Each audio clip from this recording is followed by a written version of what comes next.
சேவித்தால் தங்கள் நாட்களை நன்மையாகவும் தங்கள் வருஷங்களை செல்வமாகவும் போக்குவார்கள். வசனம் சொல்லுது, அவர்கள் அடங்கி அவரை சேவித்தால். யாரு அவர்கள்? யாரு? நாம அடங்கி. அடங்கினது கடவுளுக்குள்ள, அவருடைய கரத்திற்குள் அடங்கி, சிலருடைய கரத்திற்குள்ள அடங்கி. இப்ப இந்த கைக்குள்ள நீங்க போயிட்டீங்கன்னா உங்களுக்கு யார் ப்ரொடெக்ஷனு? இந்த கை தான் ப்ரொடெக்ஷன். காதில் உள்ள நல்லா கவனிங்க. இந்த கைக்குள்ள ஒரு பொருள் வந்துச்சுன்னா இந்த பொருளுக்கு முண்டக்கூடாது, இந்த கையில் இருக்கிற விரல் தான் முண்டணும். அல்லேலூயா.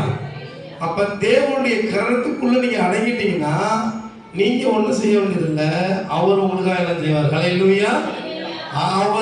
அவர் வாசியத அவர்கள் அடங்கி கடவுளை நீங்க வாரம் தேவனை நீங்க சேவிச்சுக்கிட்டே இருந்தீங்கன்னா, தேவனை ஆராதிச்சுக்கிட்டே இருந்தீங்கன்னா, தேவனை துதிச்சுக்கிட்டே இருந்தீங்கன்னா, வெள்ளியும் பொன்னையும் பெருக வைக்கிற தேவன் நீங்க நினைச்சுக்கிட்டு இருந்தீங்கன்னா உங்களுடைய எல்லா நாட்களையும் சொல்லுங்க நன்மையாகும். கரங்களை தட்டி ஒரு முறை நல்ல தேவனை நான் காண்பிக்கிறேன்.